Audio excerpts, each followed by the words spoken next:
Hello, everybody. Happy Monday. All right, today we are about to read chapters 5 and 6 of Charlotte's Web. So, the last couple times that we read, we learned about Fern, who saved Wilbur from being killed at a young age because he was the runt of the litter, something that happens often on farms. And since that time, Wilbur has gone to move in with the Zuckermans, who live just down the road from Fern and her family. And they have a nice farm where Wilbur is able to live and has his own space. Well, last time when we read, he escaped and got scared and didn't like being out on his own, got chased, and ended up being back inside of his space at the end of it. And we also learned a little bit about Templeton. Templeton is a rat who likes to come and eat some of Wilbur's food. And right at the very end of the chapter that we read last time, Wilbur heard a voice of somebody who said she wanted to be his friend. So we're going to learn a little bit about her today. Chapter 5, Charlotte. The night seemed long. Wilbur's stomach was empty and his mind was full. And when your stomach is empty and your mind is full, it's always hard to sleep. A dozen times during the night, Wilbur woke and stared into the blackness, listening to the sounds and trying to figure out what time it was. A barn is never perfectly quiet. Even at midnight, there is usually something stirring. The first time he woke, he heard Templeton gnawing a hole in the grain bin. Templeton's teeth scraped loudly against the wood and made quite a racket. That crazy rat, thought Wilbur. Why does he have to stay up all night, grinding his clashers and destroying people's property? Why can't he go to sleep like any decent animal? The second time Wilbur woke, he heard the goose turning on her nest and chuckling to herself. What time is it? Whispered Wilbur to the goose. Probably about 11:30, said the goose. Why aren't you asleep, Wilbur? Too many things on my mind, said Wilbur. Well, said the goose, that's not my trouble. I have nothing at all on my mind, but I've too many things under my behind. Have you ever tried to sleep while sitting on 8 eggs? No, replied Wilbur. I suppose it is uncomfortable. How long does it take a goose egg to hatch? Approximately 30 days, all told, answered the goose. But I cheat a little. On warm afternoons, I just pull a little straw over the eggs and go out for a walk. Wilbur yawned and went back to sleep. In his dreams, he heard again the voice saying, I'll be a friend to you. Go to sleep. You'll see me in the morning. About half an hour before dawn, Wilbur woke and listened. The barn was still dark. The sheep lay motionless. Even the goose was quiet. Overhead on the main floor, nothing stirred. The cows were resting, the horses dozed. Templeton had quit work and gone off somewhere on an errand. The only sound was slight scraping noise from the rooftop, where the weather vane swung back and forth. Wilbur loved the barn when it was like this, calm and quiet, waiting for light. Day is almost here, he thought. Through a small window, a faint gleam appeared. One by one, the stars went out. Wilbur could see the goose a few feet away. She sat with head tucked under a wing. Then he could see the sheep and the lambs. The sky lightened. Oh, beautiful day. It is here at last. Today I shall find my friend. Wilbur looked everywhere. He searched his pen thoroughly. He examined the window ledge, stared up at the ceiling, but he saw nothing new. Finally, he decided he would have to speak up. He hated to break the lovely stillness of dawn by using his voice, but he couldn't think of any other way to locate the mysterious new friend who was nowhere to be seen. So Wilbur cleared his throat. Attention, please, he said in a loud, firm voice. Will the party who addressed me at bedtime last night kindly make himself or herself known by giving an appropriate sign or signal? Wilbur paused and listened. All the other animals lifted their heads and stared at him. Wilbur blushed, but he was determined to get in touch with his unknown friend. "Attention, please," he said. "I will repeat the message. Will the party who addressed me at bedtime last night kindly speak up? Please tell me where you are if you are my friend." The sheep looked at each other in disgust. "Stop your nonsense, Wilbur," said the oldest sheep. "If you have a new friend here, you are probably disturbing his rest. And the quickest way to spoil a friendship is to wake somebody in the morning before he is ready. How can you be sure your friend is an early riser?" "I beg everyone's pardon," whispered Wilbur. "I didn't mean to be objectionable." He lay down meekly in the manure, facing the door. He did not know it, but his friend was very near, and the old sheep was right. The friend was still asleep. Soon Lurvy appeared with slops for breakfast. Wilbur rushed out, ate everything in a hurry, and licked the trough. The sheep moved off down the lane. The gander waddled along behind them, pulling grass. And then, just as Wilbur was settling down for his morning nap, he heard again the thin voice that had addressed him the night before. "Salutations," said the voice. Wilbur jumped to his feet. What?" he cried. "Salutations," repeated the voice. "What are they, and where are you?" screamed Wilbur. "Please, please tell me where you are, and what are salutations?" "Salutations are greetings," said the voice. "When I say salutations, it's just my fancy way of saying hello or good morning. Actually, it's a silly expression, and I am surprised that I used it at all. As for my whereabouts, that's easy. Look up here in the corner of the doorway. Here I am. Look, I'm waving." At last, Wilbur saw the creature that had spoken to him in such a kindly way. Stretched across the upper part of the doorway was a big spider web, and hanging from the top of the web, head down, was a large gray spider. She was about the size of a gumdrop. She had 8 legs, and she was waving one of them at Wilbur in a friendly greeting. "See me now?" she asked. "Oh, yes, indeed," said Wilbur. "Yes, indeed. How are you? Good morning. Salutations. Very pleased to meet you. What is your name, please? May I have your name?" "My name," said the spider, "is Charlotte." "Charlotte what?" asked Wilbur eagerly. "Charlotte A. Cavatica, but just call me Charlotte." "I think you're beautiful," said Wilbur. "Well, I am pretty," replied Charlotte. "There's no denying that. Almost all spiders are rather nice looking.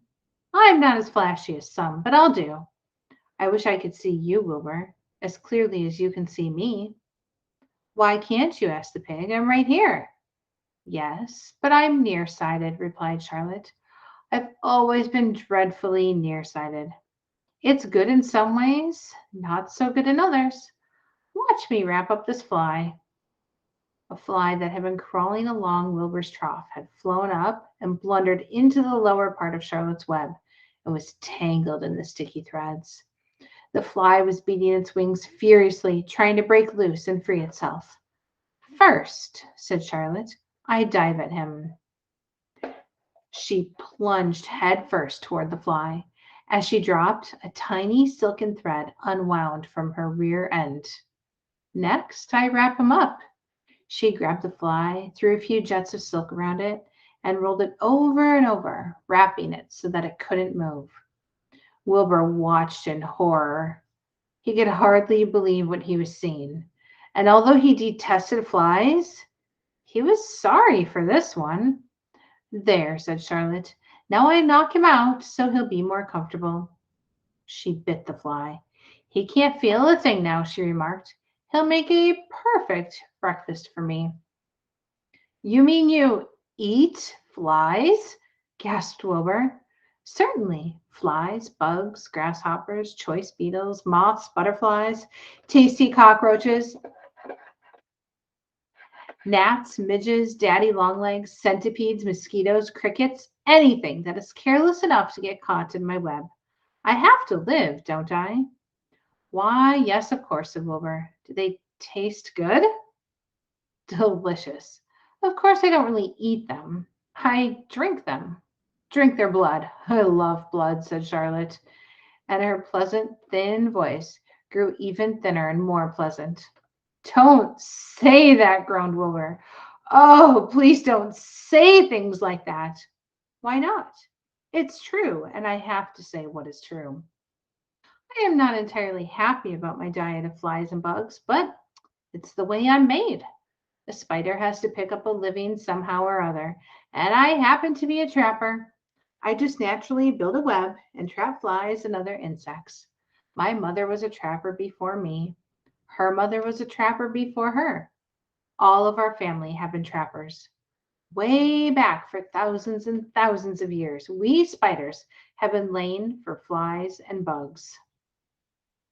It's a miserable inheritance, said Wilbur gloomily. He was sad because his new friend was so bloodthirsty.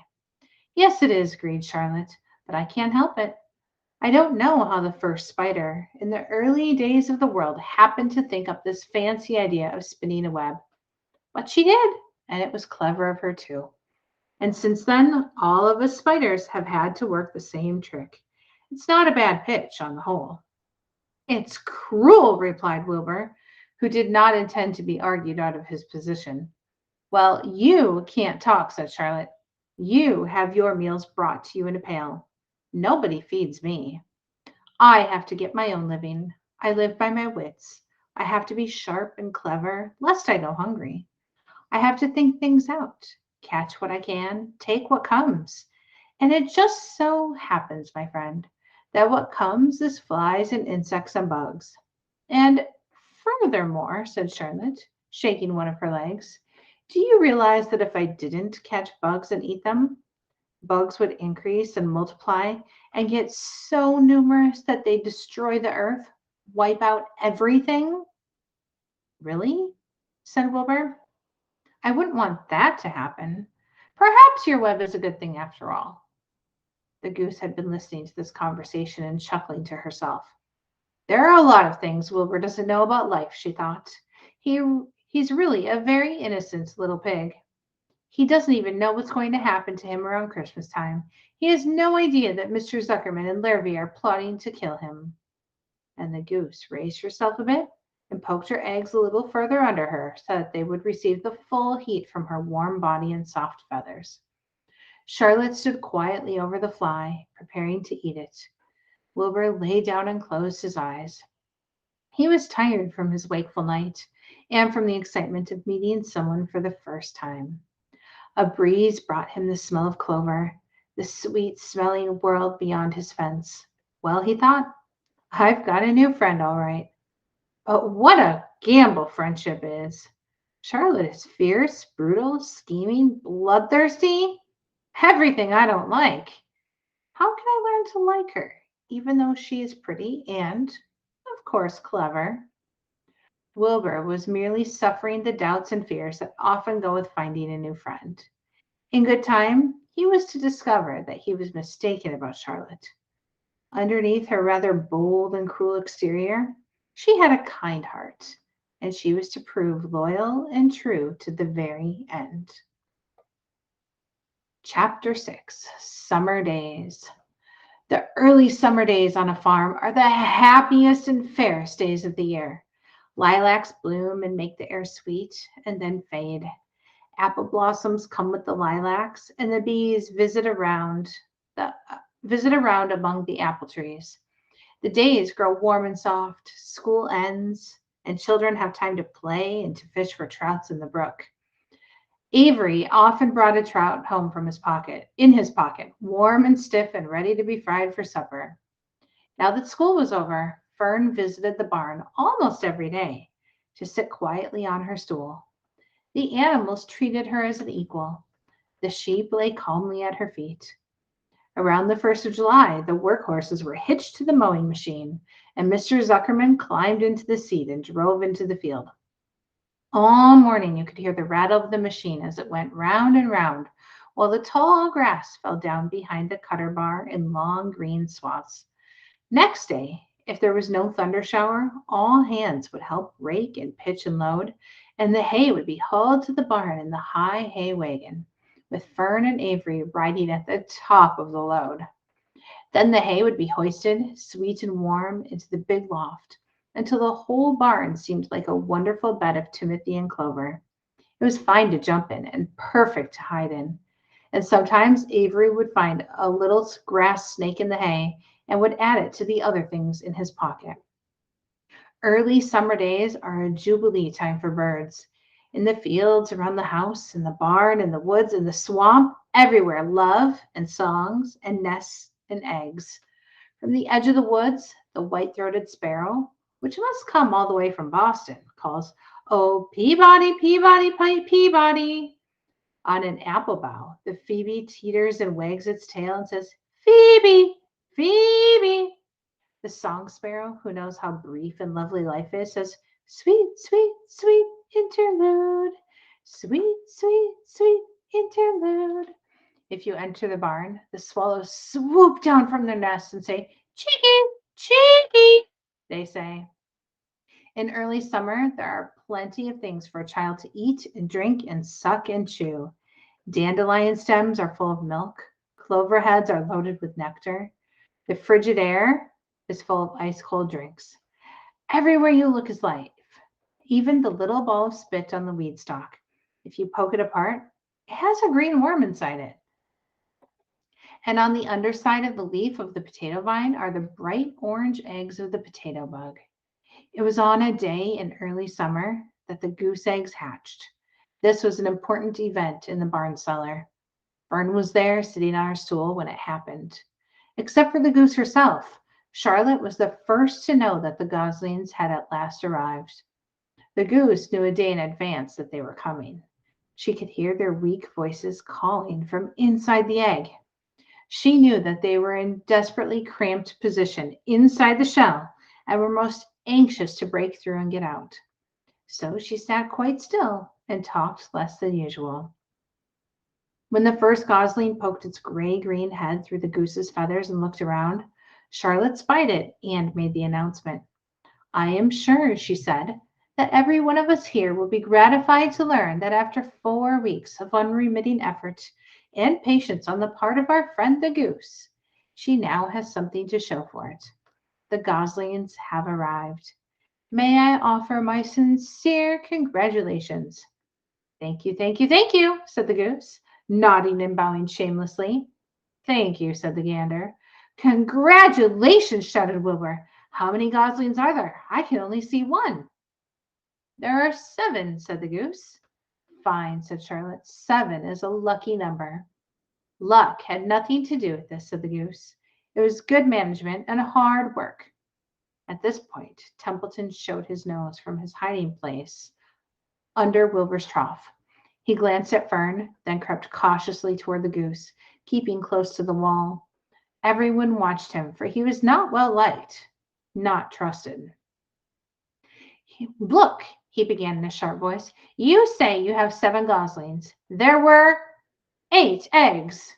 What happened to the other egg? Why didn't it hatch?" "It's a dud, I guess," said the goose.